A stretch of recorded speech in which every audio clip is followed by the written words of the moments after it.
Foi o primeiro debate eleitoral deste ano, era uma tradição desta rede de televisão Band.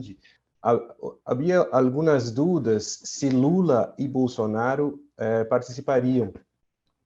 Lula por por liderar, estar à cabeça das encuestas eleitorais, poderia adotar uma estratégia mais defensiva, e Bolsonaro por medo de ter um mau desempenho. Não se considera Bolsonaro muito preparado para este tipo de confrontação. Alguns temas centraram o debate. Ciro e Bolsonaro buscaram atacar novamente Lula com o tema da corrupção, recordando casos antigos do governo do PT. Bolsonaro, inclusive, chamou Lula várias vezes de ex-convicto, ex-presidiário, em referência a seu período na cárcel, por decorrência da Operação Lava Jato. Uma condenação que a Suprema Corte anulou. Lula traído esta questão de que seu arresto foi injusto e o que foi reconhecido pelo Poder Judicial, e que este arresto precisamente ajudou Bolsonaro a ganhar as eleições, visto que Lula também estava à frente das encuestas em 2018. Também recordou medidas tomadas nos governos do partido para aumentar a transparência e combater a corrupção, como a criação de um portal de transparência, a maior liberdade de ação para órgãos de investigação, como a polícia e o Ministério Público. Um outro momento importante, isso uma defesa importante de sua sucessora, Dilma Rousseff, recordando que ela foi vítima de um golpe de Estado, e não apenas uma má administradora, foi uma situação ou uma corrupta. Ela tratou de evitar confrontações mais agressivas, o que parece haver sido uma estratégia. Há uma percepção de que a maioria dos votantes estão cansados dos conflitos que Bolsonaro provoca, este clima de confrontação constante, querem algo um pouco mais pacífico. Outro tema que apareceu com força no debate foi a questão do respeito às mulheres, que é um ponto em que Bolsonaro se sai muito mal. Ele tem um histórico de agressões verbais a mulheres, seja políticas ou periodistas, e isto aparece nas encuestas. Bolsonaro tem muito menos votos entre as mulheres, e este modo autoritário, violento, não vai bem às mulheres. Ao contrário do que eu esperava, temas econômicos não tiveram tanto destaque. Lula é traído mais esses temas, sempre pautando comparações entre seu período no governo e a gestão de Bolsonaro.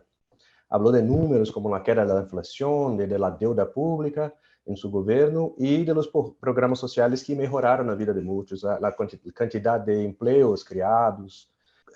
Bolsonaro respondeu dizendo, com números um tanto falsos, disse que estão criando empregos agora e o PIB está melhorando, mas os empregos são de muito baixa qualidade. A renta dos trabalhadores ha caído no período. É muito controverso que Bolsonaro, esse cenário positivo que Bolsonaro tenta traçar, né? Sobre a política internacional, Lula falou um pouco a respeito, não foi um tema muito central. Lula falou um pouco a respeito, mas recordando o respeito internacional que teria Brasil em los governos do PT. E falou também isso um pouco mais da questão medioambiental, recordando a diminuição da deforestação da Amazônia e fazendo críticas a Bolsonaro, que é, em verdade, um desastre nesse tema, ligando ao máximo histórico da deforestação, redução de recursos para a proteção ambiental e outros problemas. Não é uma referência direta à política internacional, mas é um tema importante para a imagem do Brasil no mundo.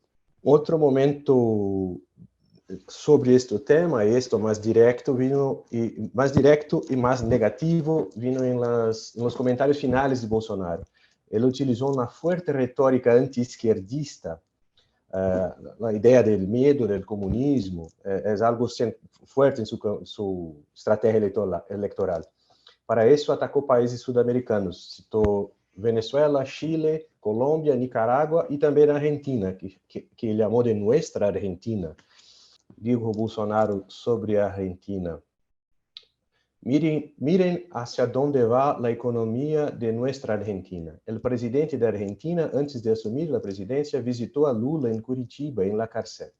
Y Lula lo apoyó en Argentina. Hoy el 40% de la población argentina se encuentra en la línea de pobreza.